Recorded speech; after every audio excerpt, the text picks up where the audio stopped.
Daniel needs this more than you do, Emma, my mother said, her voice carrying that familiar tone of dismissal I'd grown up with. You understand, don't you? He's had such a difficult life before joining our family. I stood in my parents' living room, staring at the document they just handed me. The inheritance from my grandmother's estate. Everything from her Victorian mansion to her substantial savings had been signed over to my adopted brother Daniel. Besides, my father added, not looking up from his newspaper, you're doing fine with your teaching job. Daniel's still trying to find his path. At 29, I'd spent my entire life hearing similar justifications. Daniel had joined our family when I was 12 and he was 10. From that day forward, every decision, every family resource, every ounce of attention had been directed toward making him feel secure and loved. A noble goal, perhaps, but one that came at the cost of slowly erasing me from the family portrait. Did you even read Grandma Rose's will? I asked, my voice steadier than I felt. She was very specific about how she wanted her estate distributed. My mother waved her hand dismissively. Your grandmother would have understood. She always put family first. Family first. The words echoed in my head, bitter and hollow. Yes, Grandma Rose had always put family first, but her definition of family went deeper than mere legalities. She was the only one who saw how I disappeared piece by piece in the shadow of my parents' devotion to Daniel. I thought about the afternoons I'd spent with her in her garden, learning the names of every flower, every herb, every tree. She taught me about the land that had been in our family for generations, the secrets hidden in every corner of the old Victorian house. Daniel had never shown any interest in these things, preferring to stay inside playing video games while my parents praised his every minor achievement. Well, I said, carefully folding the document and placing it on the coffee table, I hope you thought this through carefully. My mother's eyes narrowed slightly. What do you mean by that? Nothing, I replied, picking up my bag. I should get going. Papers to grade. As I walked to my car, my phone buzzed with a text from Daniel. Hey sis, heard about the inheritance. No hard feelings, right? You know I've always loved that house. Loved that house? He visited maybe 3 times in the past 5 years and never stayed longer than an hour. He didn't know about the hidden door in a library that led to Grandma's secret reading nook, or the ancient oak in the back garden that held generations of family secrets carved into its bark. He didn't know anything about the true value of what he'd just been handed. But I did. And more importantly, I had something they didn't know about. 3 days before she passed away, Grandma Rose had called me to her bedside. Her hands, still elegant despite her age, had pressed a sealed envelope into mine. Don't open this until they read the will, she'd whispered, her blue eyes sharp and clear. Promise me, Emma. I promised, tucking the envelope into my journal for safekeeping. Now, sitting in my small apartment that evening, I finally broke the seal. Inside was a letter, written in my grandmother's distinctive handwriting, and a small antique key I recognized from her jewelry box. My dearest Emma, the letter began, if you're reading this, then everything has happened as I feared it might. Your parents, despite their good intentions, have once again chosen to overlook the true meaning of inheritance. I read the letter 3 times, my hands shaking more with each reading. The key, she explained, opened more than just a locked drawer or a jewelry box. It was the key to understanding our family's real legacy, one that went far beyond the material wealth my parents had so casually redistributed. The true inheritance, she wrote, has always been meant for the one who understands the heart of our family's history. You, my dear Emma, are the only one who has taken the time to learn our stories, to care for our traditions, to love the land as I have. What awaits you in the old oak's heart will prove that some legacies can't be given away by those who don't understand their value. I held the key up to the light, watching it glint with possibilities. Tomorrow was Saturday, no classes to teach, no papers to grade. I could drive out to the house early, before Daniel or my parents decided to start making changes. Grandma Rose had taught me that timing was everything, whether in planting gardens or revealing truths. The time had come to uncover what she'd really left behind, and why she'd been so certain it would find its way to the right heir. I slipped the key onto my grandmother's old silver chain and fastened it around my neck. Let them have the house for now. The true inheritance, I suspected, was something far more precious than brick and mortar. And I was the only one who knew where to find it. The Victorian mansion loomed before me in the early morning light, its weathered brick and intricate woodwork telling stories only I could read. I parked my car at the far end of the circular driveway, away from the front windows. Even at this hour, I couldn't risk my parents making a surprise visit and spotting my car. The key felt warm against my skin as I made my way around to the garden gate. Years of helping Grandma Rose tend to her beloved plants had taught me how to oil the hinges just right. It opened silently, welcoming me home like an old friend. The morning dew soaked through my shoes as I crossed the garden, heading straight for the ancient oak tree. Its massive trunk bore the marks of generations, initials carved by love-struck teenagers, height marks of children long grown, and secret symbols whose meanings only Grandma Rose and I had known. The heart of the oak, I murmured, running my fingers along the rough bark. What were you trying to tell me, Grandma? A text message buzzed in my pocket, making me jump. It was from Daniel. Hey, bringing some contractors by the house today. Thinking of modernizing a bit. That old wallpaper's got to go. My heart clenched. The wallpaper he so casually dismissed was hand-painted, imported from France by our great-great-grandmother. Each panel told a piece of our family's history, if you knew how to read it.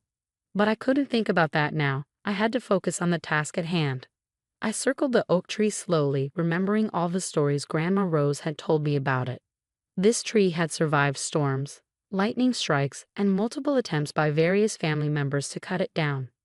The oak protects its own, she used to say, with that knowing smile of hers. Then I saw it, a pattern in the bark that didn't quite match the rest. It looked natural unless you knew exactly what to look for. Near the base of the trunk, partially hidden by a cluster of ferns Grandma had planted, was a small, weathered metal plate. My hands trembled as I brushed aside the ferns. The plate was bronze, green with age, and in its center was a keyhole that looked exactly the right size for the antique key hanging around my neck.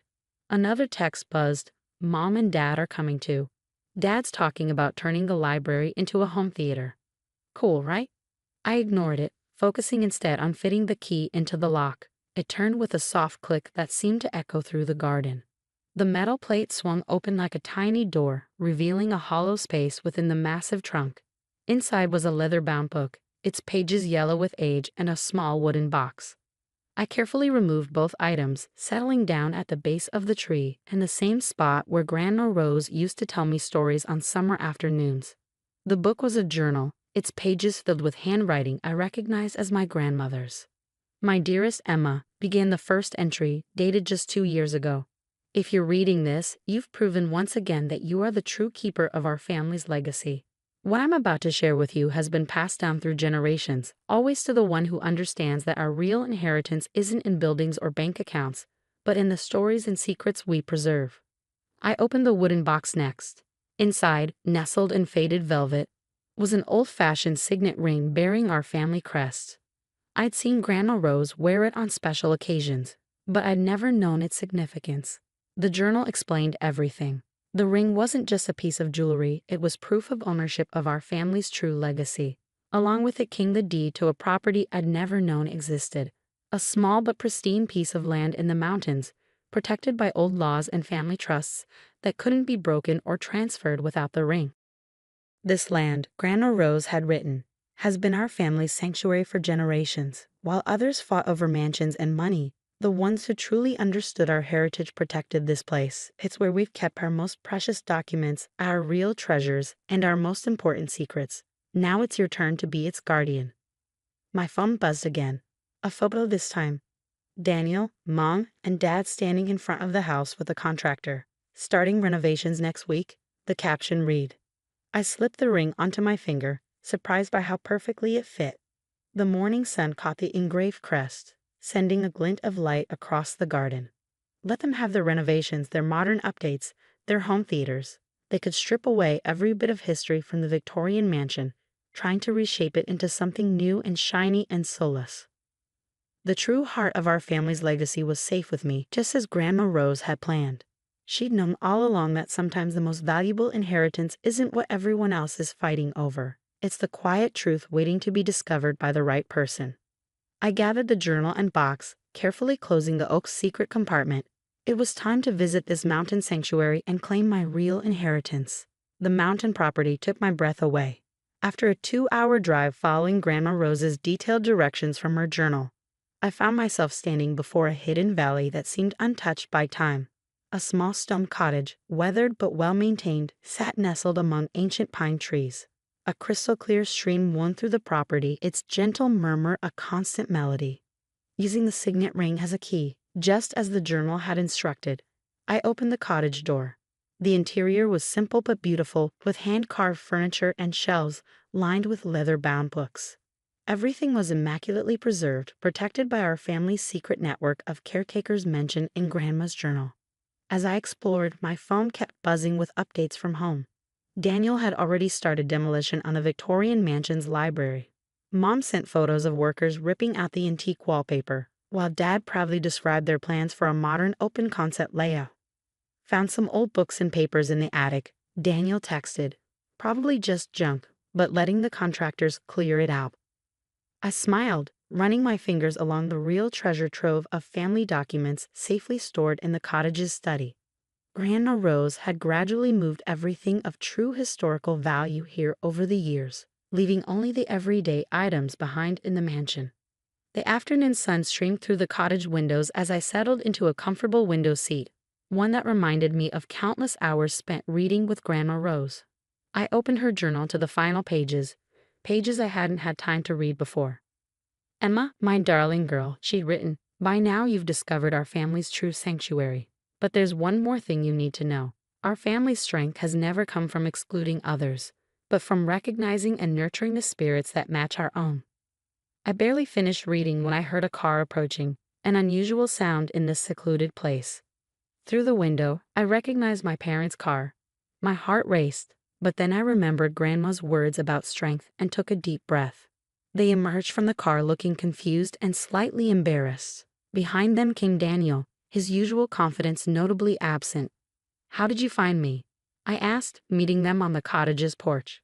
"Grandma Rose's lawyer contacted us this morning," my mother said quietly. "He explained about the ring, this property, the true extent of her legacy."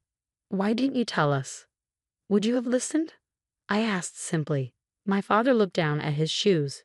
"We found her other letters this morning, the ones she left in her desk. Letters about you, about how you spent time with her, learned from her, valued what she valued. We didn't see it before." "I didn't either," Daniel added, stepping forward. "I just saw the mansion as a status symbol, something to prove I finally made it.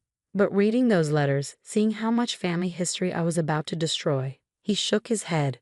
"I'm sorry, Emma." I studied their faces, seeing genuine regret and something else. Understanding, perhaps, of what they'd almost lost. "The mansion's renovations are canceled," my mother said. "The contractors are gone. We realize now that it's not just a house, it's our family's story. And you're the one who knows how to tell it." "Grandma Rose knew what she was doing," I said, touching the ring on my finger.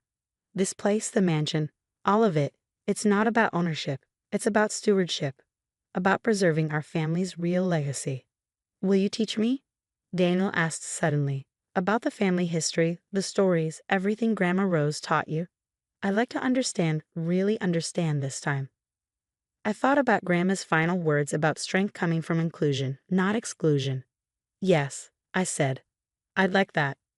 We spent the rest of the afternoon in the cottage, my parents and Daniel listening intently as I shared stories from Grandma's journal. Stories of our ancestors, of the land, of the values that had quietly shaped our family for generations. As the sun began to set, casting long shadows through the pine trees, my mother touched my hand. "The mansion is yours," she said. "It should have been all along. We'll make it legal tomorrow." I shook my head. "The mansion belongs to all of us. But this time, we'll honor its history while making new memories. Together." Daniel smiled, holding up an old family photograph he'd found in one of the cottage's albums. "Think you can teach me about this wallpaper everyone keeps talking about?" Looking at my family gathered in this sacred space, I felt Grandma Rose's presence more strongly than ever. She'd known that sometimes the greatest inheritances aren't things that can be bought or sold, but the moments when hearts finally open to understanding what truly matters. "Come on," I said, standing up. "Let's start with the story of how our great-great-grandmother smuggled that wallpaper out of France during a revolution. It's quite the tale." And in that moment, surrounded by the legacy of love and wisdom Grandma Rose had preserved, I knew that this sharing, this understanding, this coming together, was the greatest inheritance of all.